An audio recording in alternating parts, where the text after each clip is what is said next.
So we have with us next Frano. He is one of ours. He's from Split, but unfortunately he moved to the dark side of Zagreb. I've sent him some of the questions you sent earlier. So thanks for those that filled in the form and sent them over. But he's going to be talking about the legal aspects of startups, and there'll be a big Q&A section. So feel free to fire questions at him. Welcome to stage, Frano.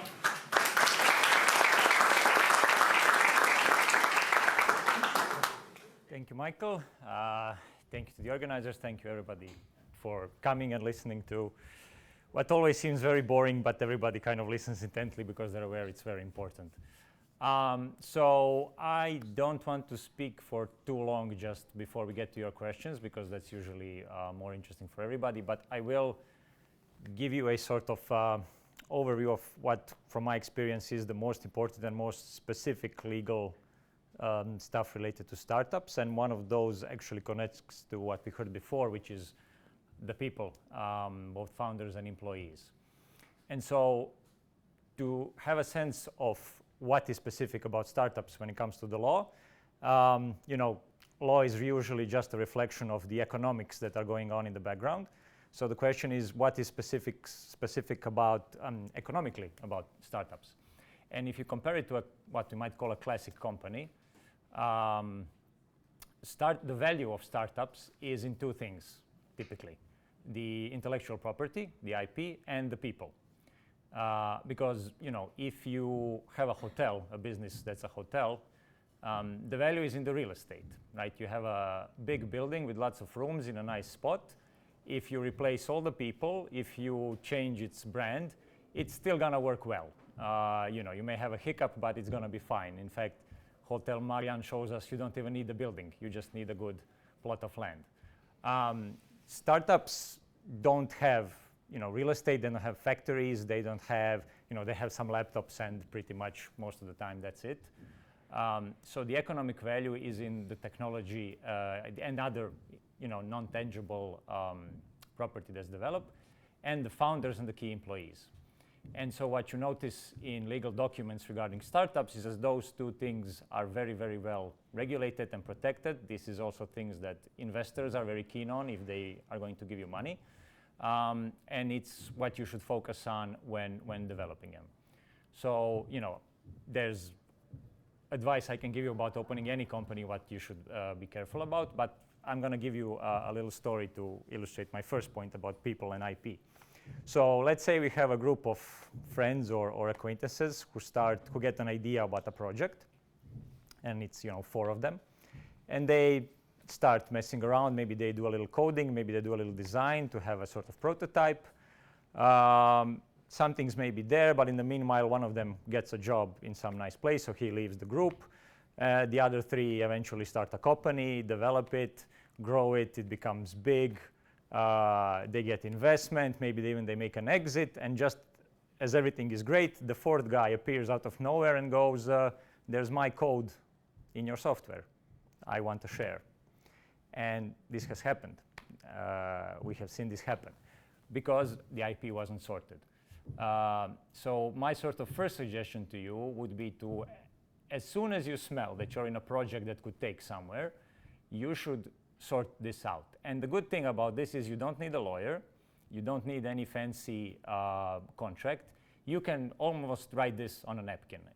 You need a piece of paper which has listed who is doing what, and that the intent is to take this project into a company, and that company will own all intellectual property that is being developed. That protects you from this scenario. So it's important to think about this stuff, because you can see what happens. You can be in millions of euros worth of company getting into problems because you haven't took one piece of paper and sorted this out. What we sort of tend to forget, or what people don't know or aren't aware enough, is that especially for software, it's a copyrightable, in Croatia I would say autorsko pravo, so a right of authorship, which the law comes into effect the moment you created it, right? So you write a sentence in a notebook, you're the author, the law protects it. Now, practically, what you do to protect it, etc., it's a different story, but same works for software, and same works for many other for design. In fact, apart from patents, which are like practical machines and prototypes, this is you should assume any IP is going to be covered by this. And if the author hasn't given an explicit in writing statement saying this IP goes where it's supposed to go, it's not the companies, it's not whoever you want to be. So you want to get this sorted, and this is a very important point that you should keep in mind. The second thing I want to point out about people in startups are founders. So I would say, similar to the first story, it could have been that, of the three, one of them decided to leave at some point. One of them got sick very badly and couldn't work, etc. People die, unfortunately, but they do. So our legal system comes from the Germanic legal system, which assumes that business is done by big companies, your Mercedes-Benz and BMWs and huge companies, not small startups. And the default solutions of our legal system are not really good enough for startups because they don't reflect what you need. And I mean, if you're doing okay, they're going to do fine. You come to a notary, he prepares your founding document for your company, and if everything goes okay with the company, that's going to work okay. But if things don't work okay, if you hit problems, it might not have solutions how to deal with situations like founders leaving for reason A, reason B, and so on. So most founders usually meet these problems when they attract investors who start putting demands on how the articles of association, so the founding document of the company, needs to look and needs to have.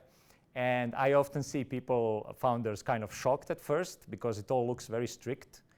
And usually, when you explain to them what's going on, they kind of realize that this makes sense. And what's going on is, many of these investment funds that even work in Croatia are usually foreign. And I tell them, look, somebody's coming with a bag of money from Luxembourg, looking for people to give them.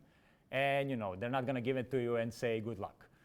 They want to protect their investment. They want to make sure that the IP remains in the company. So you're going to see very strict provisions saying, all IP, first of all, that you guarantee that all IP is in the company. If any new IP is formed, it's going to go to the company, etc. And you're going to see provisions called key person provisions, where they're going to list who the actual people are who are vital for the development of the startups. That's usually going to be the founders. And maybe if the company already has some, very early employees who are critical for developing of the product and so on, they may be included. And you're going to see clauses like, the key employees are obligated to put all of their kind of regular working hours into the startups. And of course, you're going to see very strict non-compete clauses. You're going to see non-solicitation clauses, which means non-compete means you're not going to work for a competing company or develop a competing product. This one means that you're not going to take customers away from the company you're working for or have worked for before. And you're going to see good leaver, bad leaver clauses, which means good leaver would be a situation where one of the key person leaves the company for a in a good faith. So you get sick and you can't work anymore for whatever reason, it's fine. You're going to be compensated fairly for leaving. Bad leaver clauses are like if you go crazy and just stop working on the startup or start creating problems or commit a crime or fraud or something like that, then they're going to take your share of the company without giving you anything. So you also see this kind of focus on people as well. Another hot topic in Croatia are ESOPs, employee share option plans. We actually got a question online about this. The question was, can you do it with vesting without every time going to the notary? Which is, nobody likes going to notaries. So first let me say that, from the legal point of view or from the legal side, you can do with share options pretty much what you want. So if you want to give employees actual shares immediately, if you want to create a vesting system where they get, the more they're in the company, the more shares they receive up to a point. If you want to give them options, which they would exercise when there is an exit, when the company is being sold, so they are owners for a legal minute, they become owners and immediately sell their shares and get their money. This can all be done in some way. The problem in Croatia and many neighboring countries are taxes, which are quite high on this, and you are also taxed twice. You are taxed when the company gives you your options because the government treats it as an employee benefit, so it's taxed like any other employee benefit. And then also you're taxed when you sell those very same options, again, for capital gains. So this is something to keep in mind. Apparently there is a push to change this in Croatia now by some startup communities. We'll see if that will happen. Also, we lawyers who are in this are sort of are working in our laboratories trying to find other ways to kind of do this in a, let's say, non-classic model or non-classic legal institutes. But in any case, yeah, you can put vesting in if you just sign one contract with your employee. You define the vesting schedule in there, how it's calculated, and if you draft it well, it's just one visit to the notary, because unfortunately, any document, any contract with which you dispose with shares of companies needs to be not just like verified signature, but that full notarial form with a little slashes at the end of every sentence and so on. And there was a push also to change that, but it didn't happen.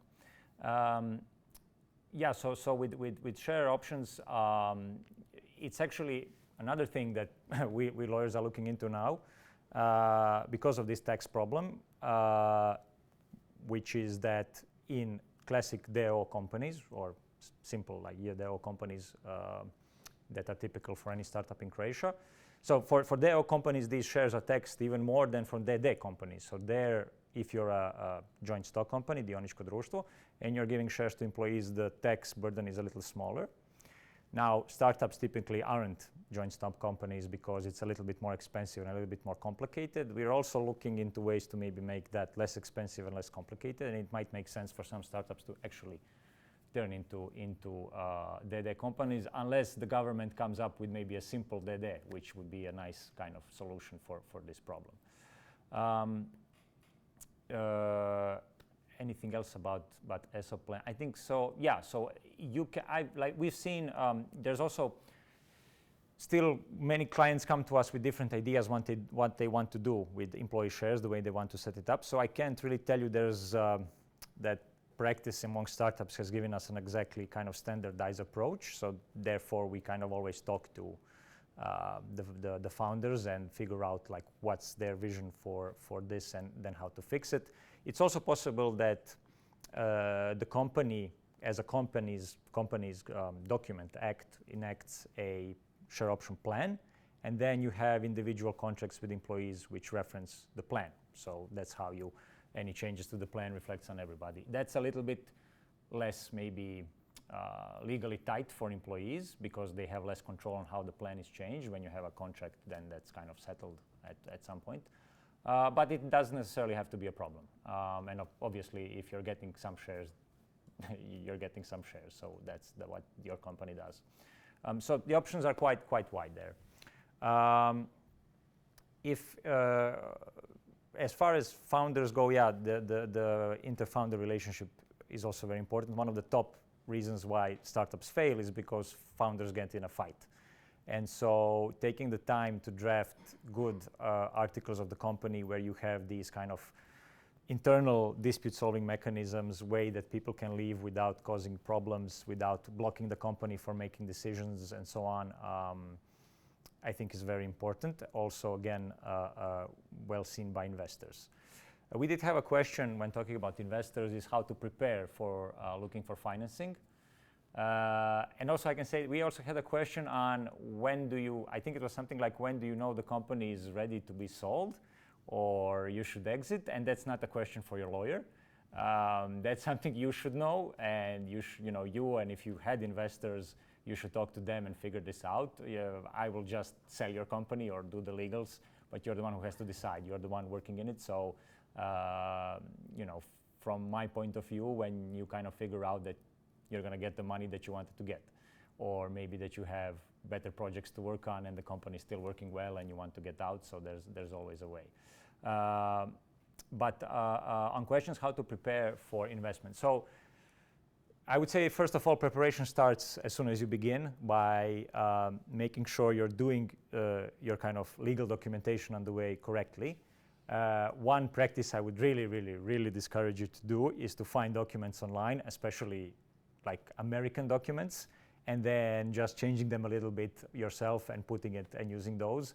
I have had situations where clients would ask, hey, can you please, we have a customer who wants to do something. This is our typical contract. Can you just see if it works with what they want? And then I see like it's drafted and formatted in American way. And then just at the end, they change the applicable law from, California to Croatia. And I'm like, what am I going to do with this, So that's really a mess. And you don't want to develop a great product and a good company to have it fall apart on something that really could be prevented in documentation. So from the start, it doesn't have to be very expensive. There are quite a few, lawyers and tax advisors and accountants who are going to work with you, understanding that when you're a startup, you don't have, millions to spend on this stuff. But also, the stuff you need in the beginning isn't that complicated anyway. So it's not like work that's super expensive from your like professional advisors. So I encourage you to at the very least, avoid American documents online. Because again, this stuff will add up and it'll cause problems. And when you're getting investment, every investor is going to do a due diligence process where they're going to go through all of your documentation, legal, financial, and so on. And the more of a mess everything is, first of all, it's going to take longer, which means their lawyers and their accountants are going to work longer and charge you more in the end. And also, it's going to give investors like a worse picture of what's going on. They might, demand more shares because they feel there's more risks, or they're going to give you less money, or they're going to be more strict with their clauses that they're going to, put on the company, all of which can be avoided. If you haven't been too diligent on the way, there is something we call an internal due diligence, where the company comes to us as lawyers and maybe their financial advisors as well, and says, pretend you're investors coming in, go through everything we have, and write a report on like what's going on, what's fine, what maybe we need to fix to make sure the company is, it's like taking your car to the mechanic before you're going to sell it. So he sees if there's any problems, so that the potential buyer can't go, oh, well, your carburetor isn't that great, and tries to get, 200 euros price drop. So, and we also had a situation where my firm did one of these internal due diligences, produced a report, and when they found investors, they told them, our lawyers recently did a report on the company, and these guys were like, oh, well, that's fine. So they just didn't do their own process. So they were already, so you moved, like that's 1, 2, maybe even 3 months closer to closing an investment, getting money, and working on your startup. And speed in getting investment can be, life or death for startups in these situations. So housekeeping with your legal side and your financial and tech side is important. I know it can be, you're starting, you're focused on the product, you're focused on growing, getting customers, finding good employees, but you need to find a little bit of time for that to avoid the headache later, and all that other work is going to be worth much less at some point because you haven't done this stuff. So that's big encouragement from my side. Was that 10 minutes, Michael? Yeah, you can ask questions. Yeah, okay. Any questions now, please go ahead. Yes? Say, for example, you have everything perfect with all your documentation. How enforceable is all of this if you went to some litigation phase and had to really deal with something that happened? Because often I hear people say that could take 10 years in a Croatian court. Well, what I was talking about isn't so much stuff that would end up in court. It's like more internal, having these like IPs well sorted and so on. But for disputes in Croatia, yes, unfortunately they do take long. They can take long. I mean, in my experience, new cases on court now are a little bit faster. We have a large backlog of old cases which are still quite prolonged. There's also another issue, which is that this is all very new for our courts as well. So I think you would have to, explain to them what some of these clauses mean and what they do. But something I have been more and more myself encouraging clients is to put arbitration as dispute resolution clause in their contracts. That is more expensive, because arbitration is sort of alternative court. But it is more expensive because these people who are your arbiters are going to charge you more money. The court is relatively cheap from court fees and so on. But on the other hand, in arbitration, you can get a final judgment in 6 months. And you get to pick the arbiter or arbiters. And which means typically it works like 3 arbiters. One side picks one side picks the other, and then those 2 pick the president of the tribunal, right? And usually if you're a startup and the other side is an investor, it's in everybody's interest to pick people who understand startups and, say, VC investments and so on. So you're going to have people who understand the topic and who have, who are working just maybe on your case and like 2 others in a year. So it tends to be fast. So again, I'm lately encouraging. Before I wouldn't, because it would feel like, I'm just funding more costs to my clients. But when you think about it, maybe the long-term cost is actually smaller because you're done in 6 months. Even if you lose, you at least know, what the situation is versus having something for years. What would bind them to do the arbitration? Why wouldn't they just say, who cares, I'm not going to do it? Nothing would bind them, but I think, if everybody's going from kind of a good faith starting positions, and I think the majority of cases that's it, and people do really just get into fights or changes of opinion and so on. Again, what would get them is they will also know in 6 months rather than several years. And it's also, I would say, even more predictable because, well, this is being recorded and I'm going to talk about the courts in Croatia too much. Okay. Any other questions? Any legal topic at all? Yes? So if you're not talking the US documents from regionally, how did you come up with the, let's say, basic user agreement that you have with them? I mean, my answer is going to be hire someone, of course, to draft it. So I still have to pay you. Well, look, if you're like developing a serious business, legal costs, financial costs, like accountants, this is part of it. What you can do, of course, is find people who will work with you not in a just like a service provider relationship, but who will get in a sort of partnership with you, who will, if I'm a lawyer and I'm going to work with startups, I need to understand that, a year or at least 6 months after they're founded, they don't have a lot of money, and I can't maybe, give them the best option and the highest, and you need to get into a relationship, and you say, okay, I'm going to be more understanding, we're going to do the minimum you need at now, and then you're going to make a little bit more money or get investment, then we're going to fix that, and then that builds up, right? I mean, you can, I'm sure that with time, anything like Big Tech City or these other startups associations that are popping up will probably start coming up with some standardized documents. I think it's a little bit unprofessional for a lawyer to start dealing out like templates. It can sometimes cause trouble as well. I would always encourage you to try to budget for this stuff. If you can't really immediately, do it as soon as possible. Because also, it's possible to do even maybe some early work with customers and so on without any particular contract. In law, if you tell me, I'm selling you a phone, and I say, you say, 500 euros, I say, okay, that's a contract. It's not written, but it works. So for some basic services, you can do it. The IP you really should sort immediately, with your partners, with your employees, and so on. This is something that really should be done, because again, this is something that can cause really huge headaches if it's not, like in the example I told you. So, you don't want to be all happy that Google is buying your company for, 50 million euros, and then some guy appears and he's like, oh, 20 of that is mine. So the IP contract protects you even if, for example, there are 3 or 4 of us, and 2 guys built half a truck, left the company for whatever reason.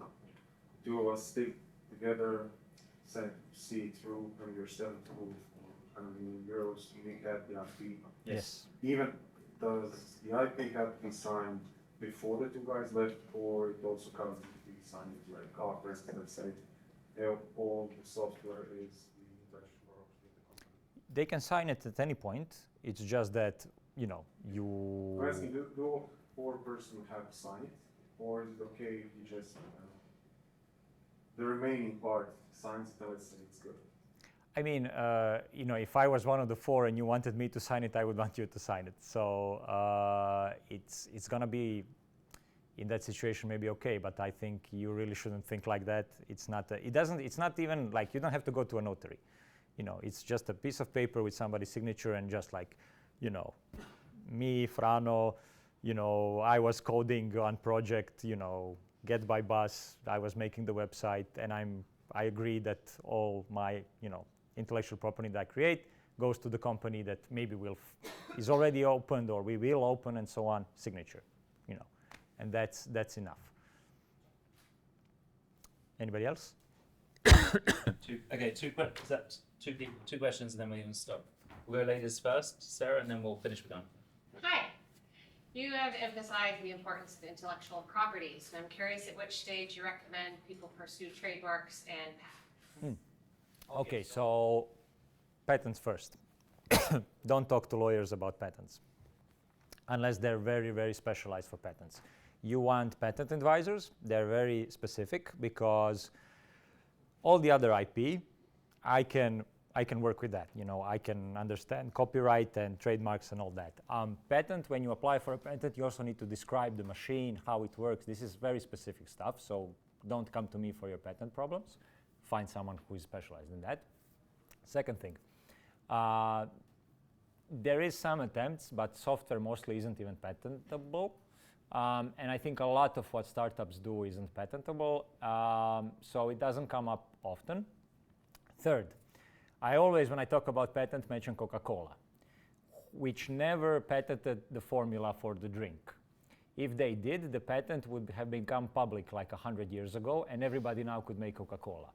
As it is, it's been a trade secret protected to this day now more than 100 years, and they still make, you know, ungodly amounts of money selling sugared caramel water. So you really should think very hard, why do you want a patent if you want it? Do you really need it? Will it help you? It's even possible that, you know, you patent some solution and you're very proud of it, and someone figures out a different way to make the same thing, and then your patent is, you know, pointless. So for really specific like industries, patents are great for things that, you know, because patents are valid for 20 years. So for you know, where the technology moves at that pace, that makes sense. I think for many startups, patents aren't really, you really shouldn't bother with them. Trademarks, I mean, do them as soon as you have the money to spare. You know, a EU level trademark you can do, you know, from a single point of single European IP office, maybe America. I would say it's a good idea. It's not that expensive. You know, protect your brand, maybe your design, even maybe just to like, it's honestly more to protect yourself in some future moment. If someone wants to use the same word, then you're gonna like do much. It also depends on the industry, I have to say. You know, there are some industries where trademarks are very important, obviously, some less. But I would, yeah, sure. It's not. I wouldn't call it like very vital, but it's definitely not a bad idea, and it'll give you some peace of mind. It's not that expensive when you have a little bit of extra cash. Get yourself a trademark, maybe on your key market. So is that the EU or USA or wherever? One more question, I think we had. Yeah. I have a follow-up question regarding the ESO plan and giving employees the shares on the investing period.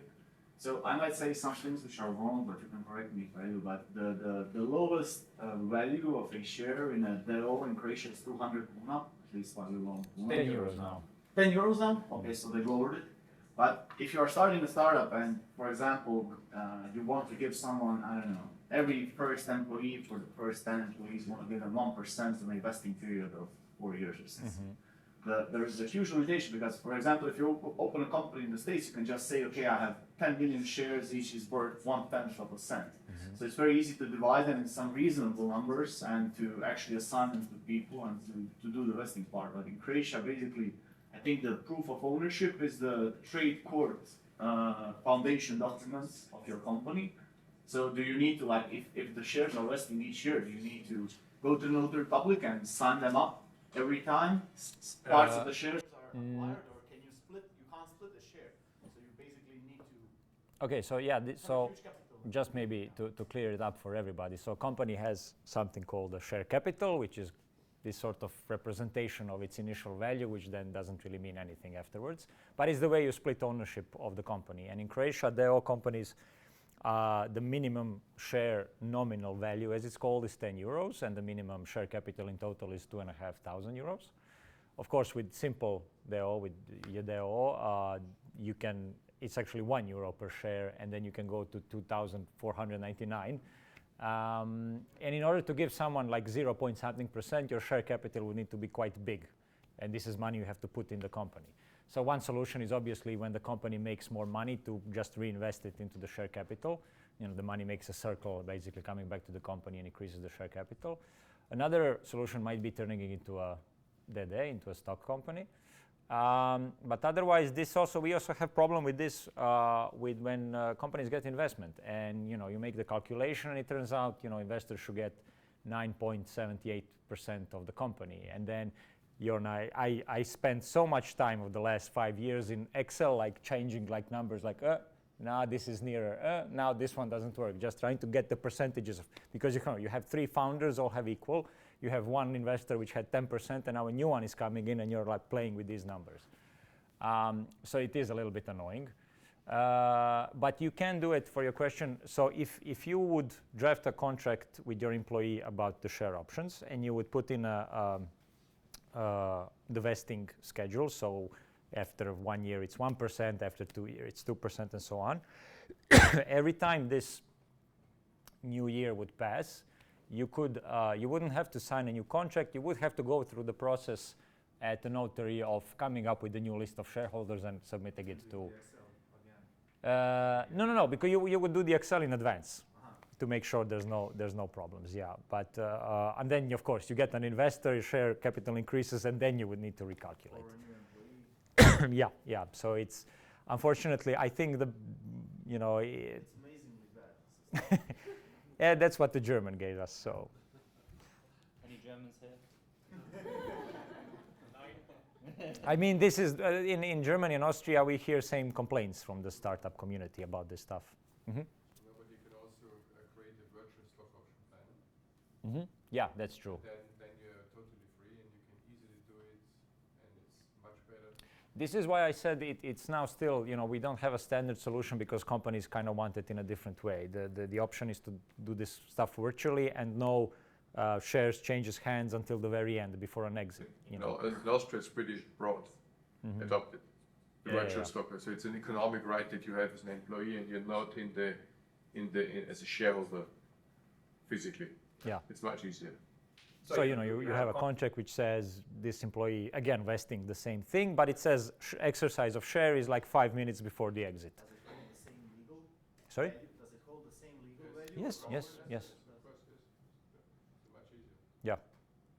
So again, that depends on, do you want to give like at the end of the vesting period, before an exit, which often works quite well because the point is, again, you're giving, there's 2 reasons why you're giving employees options. One is because you don't have the money to pay them as much as they're worth.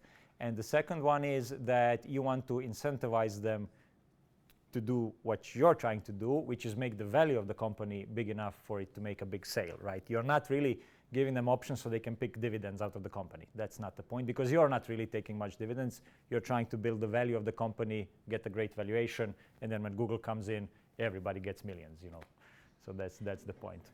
So the incentive of your employees then aligned with kind of your as well as a founder. And back to the patience back to finding the fit and back to being a cheapskate. Yeah, that's also, you know, people, all this legal stuff is like the best way to do it is to find good employees, find investors which are, you know, going to work with you well, and all that, and all this legal stuff falls in the background and doesn't really become an issue ever. But of course, you never know, and that's why you have lawyers. So don't blame lawyers, blame human nature. Okay, we're going to wrap that up there. Round of applause, please, for Frano.